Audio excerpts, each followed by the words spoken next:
Hello नमस्कार दोस्तों, स्वागत है आप सभी का फिर से। तो इस वीडियो में हम बात करेंगे एसएससी डिस्क्रिप्टिव एग्जाम के बारे में। ये एक प्रीवियस ईयर स्टूडेंट की कॉपी है जिसमें इन्होंने ऐसे में इनको मिले हैं 37 मार्क्स और लेटर में इनको मिले हैं 38 मार्क्स। तो टोटल मिला के इनके जो मार्क्स हैं वो है 75 आउट ऑफ 100। तो ये काफ़ी अच्छा स्कोर है और इस वीडियो में आपको काफ़ी कुछ सीखने को मिलेगा कि आपको किस टाइप से ऐसे को लिखना है और कैसे आपको लेटर की स्टार्टिंग करनी है। तो काफ़ी कुछ चीज़ें आपको नई सीखने को मिलेंगी।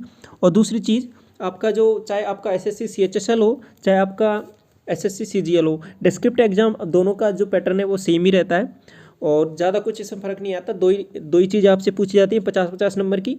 एक ऐसे होता है, एक आपसे लेटर पूछा जाता है। लेटर पूछ लेगा या फिर कभी कभी आपसे प्रेसी राइटिंग में पूछ लेगा। ठीक है, यहाँ तक क्लियर है ये बात।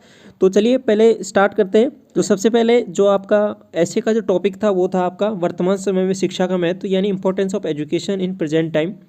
तो सबसे पहले देखिए स्टार्टिंग इनकी कितनी अच्छी है कि educate one and you will educate a family. तो स्टार्टिंग काफ़ी कुछ मायने रखती है। तो जैसे कि इन्होंने स्टार्टिंग काफ़ी बेहतरीन की है। तो इसके बाद में दूसरी चीज़ मायने रखती है कि इनका देखिए हैंड राइटिंग भी काफ़ी सुंदर है। तो इससे भी काफ़ी फ़र्क पड़ता है कि जो चेक करता है, तो दूसरा इम्पैक्ट इसी का जाता है कि कॉपी चेक करते टाइम कि आपकी हैंड राइटिंग कितनी बेहतरीन है। तो बाकी तो कंटेंट पे डिपेंड करता है। तो कंटेंट भी इनका लाजवाब है, देखिए आप पढ़ने पर पता लगेगा आपको। तो आगे चले बढ़ते। तो लिखा है इन्होंने education is the most short open. अब यह ओपन लिखा है, आफ्टर लिखा है, देख लीजिए आप।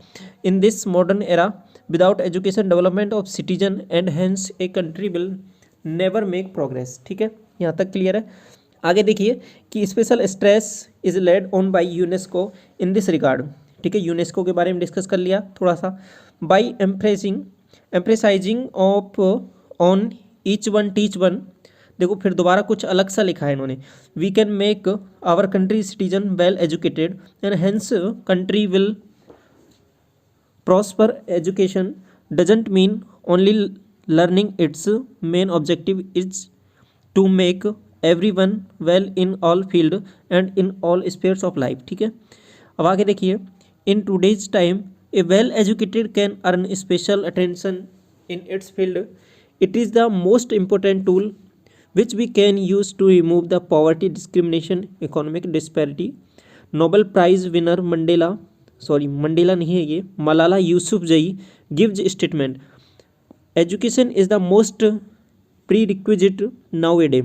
देखो दोबारा इन्होंने काफ़ी कुछ अच्छी चीज लाइन लिखी है कि अब यहाँ पे एक स्टेटमेंट लिख दिया इन्होंने कि ऐसा इन्होंने बोला है एजुकेशन के बारे में। तो काफ़ी कुछ अलग है इनके जो आपके ऐसे में पढ़ रहे होंगे तो आपको दिख रहा होगा यहाँ पे। Without education nothing can be achieved in this regard. Various steps are also taken by government, various schemes are launched by government to educate children. अब देखो जो आपके गवर्नमेंट की जो स्कीम्स हैं उनके बारे में अभी ये डिस्कस करेंगे। लाइक सर्व शिक्षा अभियान also make certain profit in government is making a laudable effort to remove child illiteracy and provide preliminary education to every rural child. Delhi government made a special effort to make this issue eradicated. Education Minister and Delhi CM Arvind Kejriwal made government school well furnished and well equipped with special facilities so that government schools also in synchronize with the modern facility.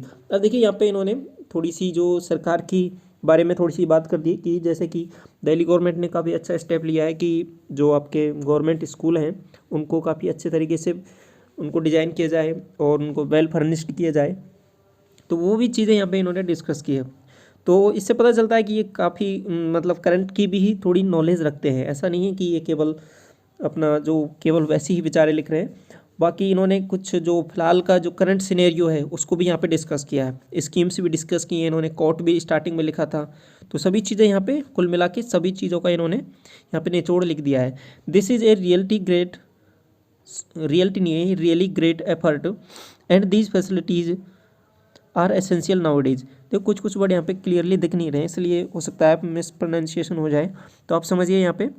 तो बाकी चीज़ों को समझना है कि कैसा लिखा है इन्होंने। ठीक है, कुछ वर्डों की ये फोटो अच्छे से नहीं आई है तो ये क्लियरली दिख नहीं रहे।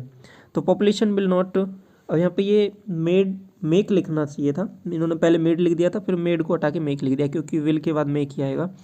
Country proud but A literate population Dutch, countries dish proportion can only be maintained by education and by making special provision for this।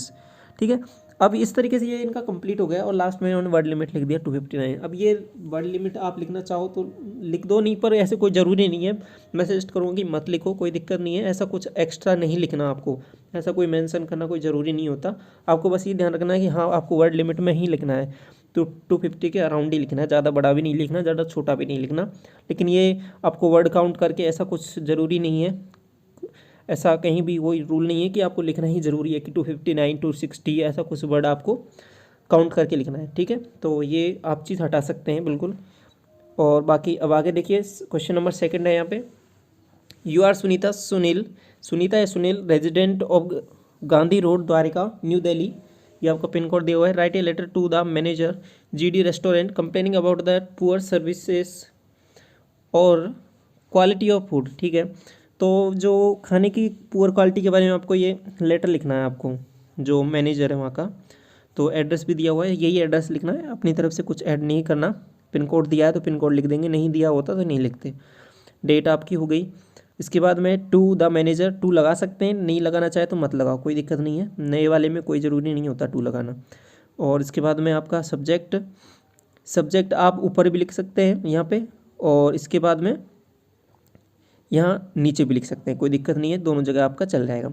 अभी आपका एड्रेस हो गया। दोबारा सब्जेक्ट क्या है कि regarding the poor service and quality of food, ये हो गया आपका। अब आगे देखिए क्या लिखा हुआ है कि this is in reference to the subject mentioned above through the, देखिए आप यहाँ पे कुछ वर्ड क्लियरली दिख नहीं रहे हैं, इसलिए आप समझिए इनको। Through this letter I want to convey a message that quality of service and food in your restaurant is very poor. I am not your regular customer, but I totally guess that owner of the restaurant is only, अब यहाँ पे देखिए ये कुछ clearly दिखा नहीं है क्या लिखा हुआ है इन्होंने, और मनी, अब यहाँ मेकिंग हो सकता है या फिर मिंटिंग, पता नहीं क्या वर्ड लिखा है इन्होंने, and nothing else. Last night I take, या वैन आई टेक या आई टेक, यहाँ पे वैन को इन्होंने कट भी कर दिया है, टेक लिख दिया था, इसे क्लियर नहीं दिया इसलिए गोला भी लगा दिया यहाँ पे। Dinner at your restaurant and from morning I am suffering from severe vomiting and pain in stomach. Quality of the food is average but the kitchen where the food are been prepared is not well ventilated. अच्छा ठीक है। Chimneys are also blocked. Not only the customer service is also not up to the mark. By calling 3-4 times, the waiter comes to take the order. Also, the service are really poor. Chefs and waiters are not using any types of the sanitizer pads in their hand. Your special effort to remove this issue is laudable. Thanks। और word count लिख दिया इन्होंने, last में अपना यहाँ पे नाम लिख दिया जो दिया हुआ है। अब एक चीज़ देखें यहाँ पे, लेटर जो ठीक है इन्होंने जैसा है जो टॉपिक था उसके रिगार्डिंग लिख दिया, लेकिन इनका जो आपका ऐसे है वो काफ़ी कुछ अच्छा था, बहुत अच्छा था इनका ऐसे, मैं ही कहूँगा कि, और उसी के हिसाब से इनको लेटर में भी मार्क्स मिले। तो इनको जो लेटर में मिले हैं 38, और उसके अब से आपको जो ऐसे में मिले थे इनको 37। तो आपका अगर इसमें ऐसे में अच्छे मार्क्स आ जाते हैं तो इसका इम्पैक्ट उस लेटर पे भी पड़ता है। ठीक है, तो आपके बहुत ज़्यादा चांस बन जाते हैं कि आपके लेटर में भी अच्छे मार्क्स आ जाएंगे, भले आपने जो एवरेज भी लिखा होगा। लेकिन यदि आपका ऐसे में ही आपके मार्क्स कम रह जाते हैं तो उसका इम्पैक्ट उधर पड़ जाता है। तो इस बात को जरूर ध्यान रखें, ऐसे को आप थोड़ा सोच समझ के अच्छे से बढ़िया तरीके से लिखें, बहुत इंपॉर्टेंट है। उसी के हिसाब से आपको आगे भी माइंडसेट उसी हिसाब से बन जाता है। ये भी जितनी भी कॉपी है प्रीवियस ईयर की उनमें ये जरूर देखा गया है। ठीक है, तो जो लेटर के और ऐसे के जो मार्क्स है वो लगभग सेम से हैं। और दूसरी चीज़, आप इसमें स्टार्टिंग काफ़ी मायने रखती है। तो देखो इन्होंने स्टार्टिंग कितना अच्छा किया है, तो ऐसा स्टार्टिंग आप कर सकते हैं काफ़ी बेहतरीन, कि कोई कॉर्ड से स्टार्टिंग कर सकते हैं या फिर कोई अच्छी लाइन आप उससे स्टार्टिंग कर सकते हैं। और एंड जो आप ख़त्म करना है लेटर को, इसको ऐसे को आपको ख़त्म करना है, वो भी आपका एक बेहतरीन हो चाहिए। तो इससे क्योंकि लास्ट में जब आपको मार्किंग मिलती है तो उसका बहुत फ़र्क पड़ता है इसमें लास्ट में। ठीक है, ये बात क्लियर है यहाँ तक। और जितना हो सके काटा पीटी को थोड़ा अवॉइड करना चाहिए। इन्होंने बहुत ही कम काटा पीटी की, लेकिन एक बार यहाँ पे हो गया है इनका, देखो जैसे मेक और मेड में हो गया था। ठीक, तो इस तरीके से जितना हो सके अपन को ये काटा पीटी से बचना है। और वर्ड काउंट आप लिखना चाहें तो लिख दो, नहीं कोई ज़रूरी नहीं है मत लिखो, मैं ये सजेस्ट करूँगा मत लिखो वर्ड काउंट। और वर्ड लिमिट का जरूर ध्यान रखें। तो ये सब कुछ था इसमें। आई होप आपको सब कुछ अच्छे समझ में आ गया होगा। यदि वीडियो अच्छा लगा तो वीडियो को लाइक जरूर करना, और चैनल पर पहली बार विजिट गए चैनल को सब्सक्राइब जरूर कर लेना। Thank you so much.